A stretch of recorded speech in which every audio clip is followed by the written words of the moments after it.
key part of doing sociology is identifying and analysing patterns in human behaviour, these patterns being neither coincidental nor purely chaotic, or reducible to the whims of human personality and individual choice. So if we're asking something like, how do school children travel to school? We're not saying, well, one day I just decide to walk, or one day I decide to catch the bus. We're asking what larger social influences there are on human behaviour. And in trying to understand those influences, we use the analytical metaphor of social structure. By structure, we don't mean something physical. We're not looking at a bridge or a road or a girder or something like that. Instead, we're using it as an analytical tool, and we're saying what forces are structuring these enduring patterns in human behavior. So, to put it more simply, if human behavior has identifiable patterns, social structures are the drivers of those patterns. So, in really common sense language, people often say something like, society makes us do this, or because of society we have certain attitudes about bodies and sexuality. Now, this captures the idea behind social structures, but sociologists need to be more specific in our analysis. If society refers to our shared and social life, what part of society is creating these enduring patterns? Referring to social structures rather than society allows for a more complex, nuanced, and effective understandings of human behaviour. As a result, social structures are the basis for sociological investigation, the identification of something that makes us behave in a similar way beyond biology and individual decisions to do so. So, sociologists commonly divide structures into two broad categories. We have microstructures, such as social norms, identities, groups, and roles. For instance, if you are living in college dorms, you may find that someone takes on a mothering role, or you may find that someone it replaces the role of the annoying little brother. Macrostructures are, as will not surprise you, deeper and larger.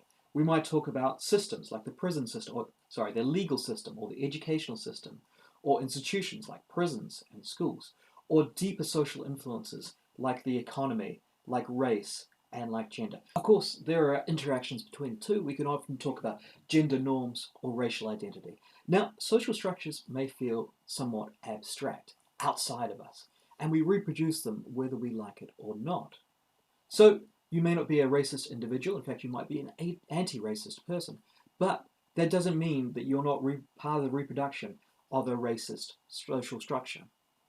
But just because something's abstract and external to us doesn't mean that we simply reproduce it all the time. If we did, human societies would simply never change. We would be determined by social structures.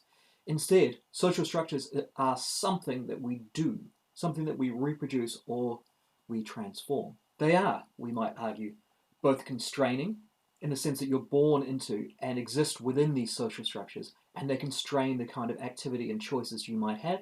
For instance, the kind of jobs you might apply for when you leave college are determined to some degree by the social structure of the economy, and attitudes towards what's the right way for a boy or a girl to act are determined for you. They constrain your kind of activity and agency you might have.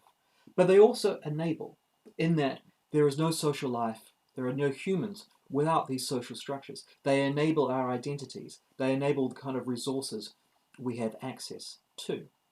So what's the alternative to a social structure if we're not completely determined by one? Sociologists use the term agency, which is close to what philosophers call free will, or psychologists might think of as choice.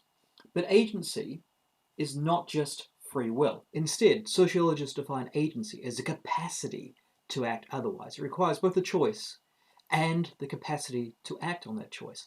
And if you could think about the kind of constraints of social structure, we can see this sort of delicate balance between structure and choice, structure and agency. And therefore, we might think of two different kinds of agency. We have reproductive agency, in that you make choices all the time, but sometimes they don't change social structures, they don't conflict with them. And then we have transformative social agency, in which your choices actually do start to change social structures. You can think of it in terms of fashion, perhaps. Fashion being a social structure. Every day you get up, you make a choice. You make that choice. Society doesn't just come in and dress you. And yet The conditions under which you make that choice are in some way predetermined for you. The clothes are already made. What is in fashion or out of fashion is determined for you. What your parents might have worn in the 80s would not be seen as fashionable today. So many of you may get up and make reproductive fashion choices. You just do what fashion trends say you should. Others of you may be more transformative in your choices. You may acknowledge that you exist within a certain sort of fashion structure, and yet you make choices that allow you to act otherwise. Of course, when you then walk out on the street, whether people see you as fashionable or not is perhaps a little bit out of your control.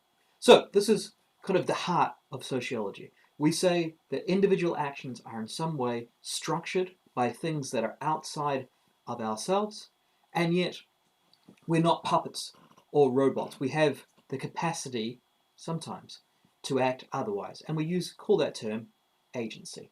Structure and agency, the basis of sociology.